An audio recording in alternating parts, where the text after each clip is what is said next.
Hi, back again. Okay, now we need to talk about fear and underlying fears on the healing journey, because that's a big part of it too. When we have any type of wounding in our experience, trauma, whatever it is that we've experienced, and obviously everyone has different experiences and to different degrees, but they can create a fear, right? An underlying fear, as well as we could have underlying fears prior to any experiences as well. So we do need to uncover what type of fears are motivating us or driving some of our actions, right? Because, we can choose fear or we could choose love, right? A lot of authors out there, a lot of good books. Like Marianne Williamson, she has a lot of books related to that. But anyway, the point is we do need to examine our fears. What fears do we have, right?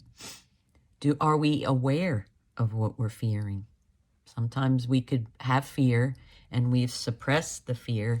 We don't speak about the fear and we're kind of not even 100% aware that fear's driving our behaviors, right?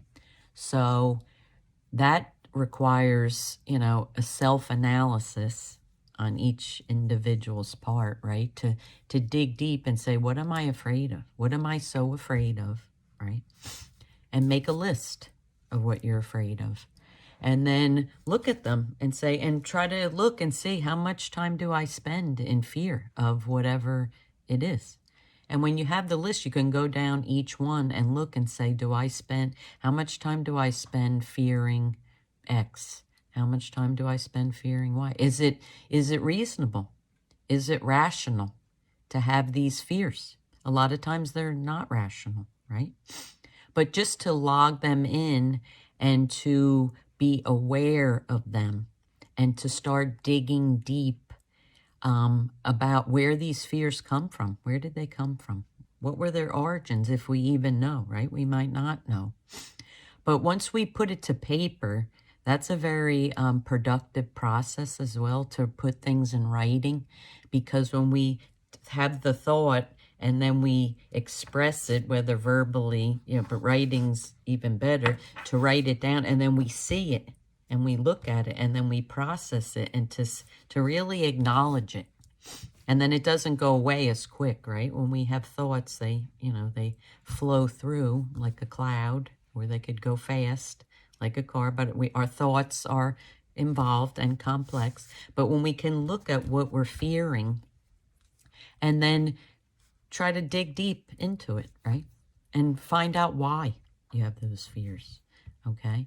And then once you find out why you have them, then you can look at what can I do to change the fears, right? Because there's a lot of things that can be done, for each individual to work on the fears. And one of the big ones I've mentioned it before because it really is powerful. There's plenty of things, but this, emotional freedom technique, the EFT and the tapping is very, very effective. Even though I'm afraid, that someone's gonna gaslight me, whatever, I'm just making something up. I totally and completely love and accept myself. That process, it's breaking some connections within the body that fear can live in, if you will. Like there's a book out there, The Body Keeps the Score, right? Which means when we go through things, things stay in our bodies until we heal them and we release them. So start at that level firstly, and then we can get more involved, which I'll expand on in future videos of what else you can do. But just recognize what fears you have that are driving your behavior so that you have the awareness, because awareness is the first step in the healing process. So if they're there and you're not aware of them, but they're driving your behavior and impacting your life, then we need to raise them to the level of awareness. So just thinking about them and then writing them down is the first step in the awareness process, so that you can move forward with releasing some of those fears. Okay, so that's it for today. Another quick video, a food for thought, a nugget. Maybe you have an aha when you think of these things, and that's the goal really too, is to expand awareness and maybe have some ahas along the way. Okay? See everybody on the next video. Thanks for watching. I wish you peace, love, health, and happiness on your healing journey. Namaste. Bye.